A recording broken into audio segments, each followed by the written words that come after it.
Hello everyone, I'm Storm Team 8 meteorologist Lee Spann. And I'm Storm Team 8 meteorologist Ed Bloodsworth, coming to you on Facebook Live this morning. And of course, all eyes on Matthew. We've been up a long time. Yeah, I got up yesterday about 11:30, but been tracking this storm here in the forecast center since about 12:30, 1 o'clock last night. And you know, it's such a powerful Category 4 hurricane, and it's so close to land.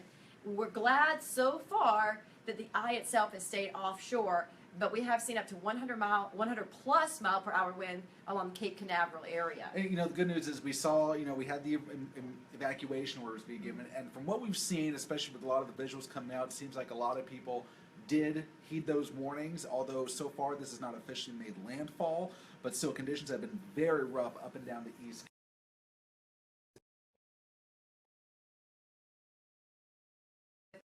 Buses and bridges and things like that, once those wind speeds got too high, they didn't want a chance having buses out there. The other reason is some of those schools are actually used as shelters, and they're sheltering people from the East Coast. So we're kind of doing our due diligence because we hope that they would take us if something comes our way. So as far as Max Defender 8, we have been using this basically for the last 2 days to track Matthew. And with its million-watt power, it sees from Tampa Bay all the way over toward the East Coast where this storm is, and we can really analyze it that way. Just really pushing through all those various bands that come through, right through the outer eye wall, all the way to the inner eye wall. I mean, yesterday we were able to see this from 280 miles away. Which is crazy because most radars can only see about 100, 150 miles, so the fact that we're talking about almost 300 is crazy. Yeah.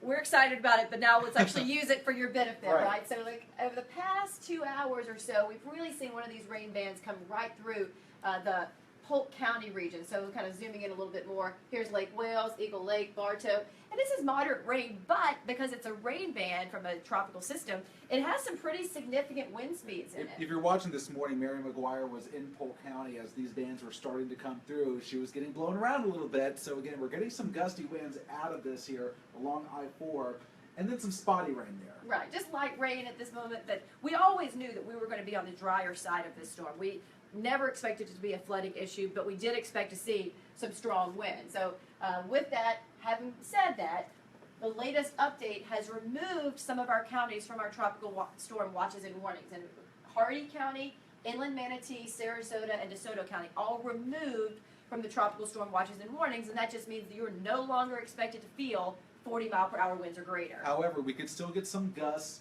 approaching tropical storm force where we've got the warnings. Highlands, Polk, Pasco, Hernando, Citrus, those are tropical storm warnings, and still a tropical storm watch for Hillsborough, Pinellas, and coastal Manatee County. And the reason is, as the winds turn out of the northwest later on today, we get a little bit of that onshore flow. It tends to be a little bit stronger over the water, and as that comes right to the coast, especially coastal areas, can still get some higher gusts later today. Yes, and so now we'll go over to the East Coast, because this is where, unfortunately, the most damage is going to happen from Matthew. This is what we've been focusing in on, the fact that Cape Canaveral juts out a little farther. See, the Florida coast goes like this. Yeah, come on in. Yeah. So like it goes a nice little northwest all the way up here, except for the Cape. So as this was paralleling the coast, we thought this would be the prime target, because it basically would get in the way of this storm. Now what happened from the Hurricane Center is that the outer portion of the eye wall brushed past Cape Canaveral. The eye itself did not come on shore, and that's why they did not call it a landfall. Unfortunately, that just meant that the worst winds were right there. And between 6 and 7 a.m. this morning, that's when we started to get the reports of some extremely strong winds. In fact, the Hurricane Center released their 7 a.m. advisory on Matthew, and then it included that there was a 107 mile per hour gust reported right on the tip of the Cape, and we saw 101, 102, 103 consistently. That was as the eye wall was bypassing Cape Canaveral, but things should slowly but surely start to improve from the Cape. This is the other great thing that we can do with Max Defender 8 is our 3D view.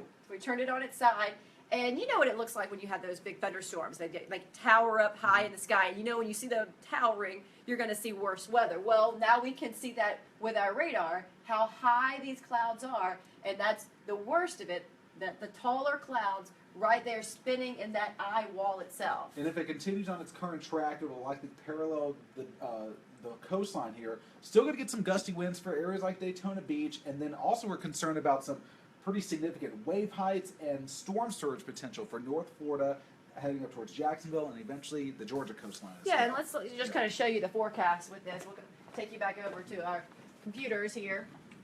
So this is as of 7 o'clock this morning from the Hurricane Center. Still 120 mile per hour winds because the eye itself is still over the warm Gulf Stream, because all of the rain bands out in the Atlantic still pulling in the strength for this storm. It didn't weaken.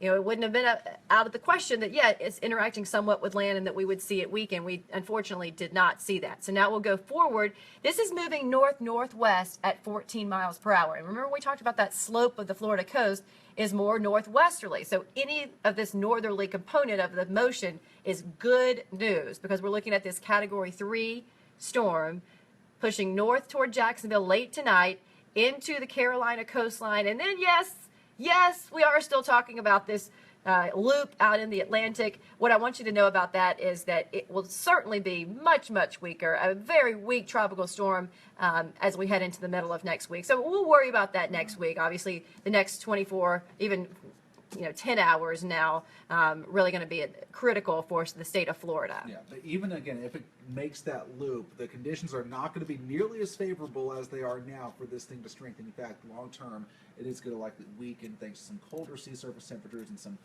wind shear as well. Speaking of winds locally, it is getting a bit gusty out there. Yeah, I mean, look at this. Clearwater has a 35 mile per hour wind gust, Winter Haven 37. So those are just under tropical storm strength. But what it can do is, blow your lawn furniture around, maybe bring some tree limbs down, and certainly palm fronds. We're going to see a lot of those. And that's just going to continue on through the afternoon and into the early evening before we start to see any rain threat abate, but it really could stay gusty all overnight. It is, yeah. It could certainly stay a little bit gusty. Then as we go into even to early tomorrow morning, still talking about some breezy conditions, no doubt. Wind should start to certainly relax through a good chunk of tomorrow. And then what we're all looking forward to for the weekend is this big push of dry air that comes in behind Matthew. So humidity will start to drop. We'll start to feel much more Sunday's going to be awesome. Make some plans to be outside on Sunday. It's going to be great here. So, rain chances dropping to 0 all the way down here. So it's going to feel very comfortable then, but we just got to get through the next really 24 hours and we'll start to see some things really improve. And Emma, have there been specific questions? Emma's behind the camera. Thanks, Emma. Thank you. What Take about Saturday? Orlando and on Saturday. Saturday, same thing. It's going to be breezy, but not a lot of rain, and it may actually be, that kind of feels fall-like. In the fact that there'll be a little less humidity and there'll be a breeze, which that's not our typical fall, but that's what fall-like when you think about it. By Saturday, the worst of the weather associated with Matthew will be back up across Georgia's coastline, South Carolina coastline. They'll still be dealing with some storm surge issue, wave issues, some rain as well. But again, we go through the day Saturday. By the morning, still a little breezy, but things will start to improve. Oh, this is a question we're getting.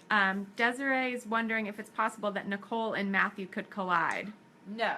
Now, what they can do is influence each other, meaning, they're both spinning in the same direction. They could actually pull one another in a different direction. They will never collide. No. They could Those are influence each other, rumors. but there's no collision of tropical systems. We will go ahead and stop that rumor right now. It's actually, everybody listening right now, tell your friends. That is not a thing. This is not going to turn into the movie, the perfect. That's not going to happen. It's just not going to happen. It's kind of interesting when that does happen. It's rare to see it happen. Right. It's what we call the Fujiwara effect. And interesting name. Hey, we're nerds. It could happen for a short time, but we do not anticipate Julia to be any kind of threat to Florida, Tampa Bay, anything like that. Right. So.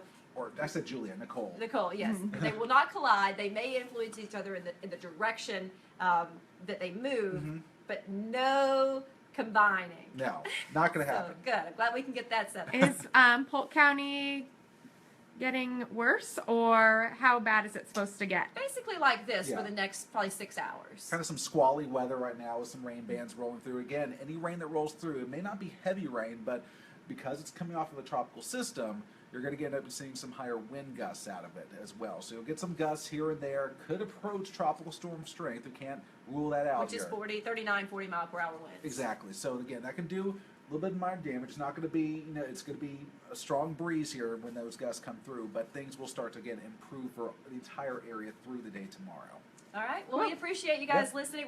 I know a lot of kids and people are out at school and work today, so now you know what's going on. You know it's going to be windy. Rain may be off and on through the day, but the breezes really hold up until tonight. And coming up, make sure you download our Weather Max app. Make sure you actually have the push notifications turned on as well, so you'll get consistent alerts. And we are going to have complete team coverage all the way through 1 o'clock this afternoon. That's right. So you're at home. You don't have to go to work and school today. Tune us in. On Hang out with WFLA. us. Yeah. Why Thanks, not? guys. See you later. Right.